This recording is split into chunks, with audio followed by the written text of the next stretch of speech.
مرحبا بكم أصدقائي. اليوم سيحتفل أنصار الهلال بفوز ساحق لفريق الهلال السعودي في دوري أبطال آسيا للنخبة. مباراة رائعة حيث سحق الهلال الشرطة العراقي بنتيجة 5-0.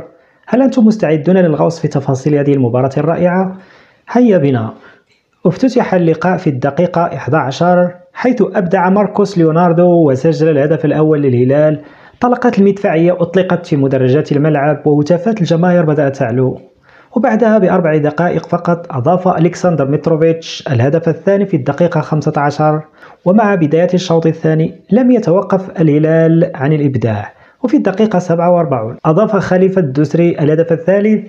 تقدم الهلال كان واضحا وكأنهم يكتبون تاريخا جديدا في البطولة، ومع مرور الوقت جاء نصر الدوسري ليعزز النتيجة بالهدف الرابع في الدقيقة 73.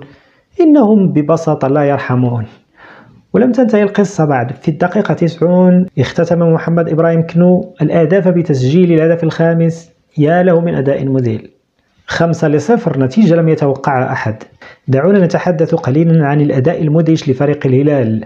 الفريق كان متماسكا ومتعاونا، كل لاعب يعرف دوره ويجيد القيام به، من الدفاع القوي إلى خط الهجوم الناري. الهلال بدت كفريق واحد يسعى لهدف واحد هو الفوز. نعم، والآن مع هذا الانتصار الساحق يحقق الهلال موقعا قويا في البطولة ويعزز من أماله في التقدم إلى الأدوار التالية.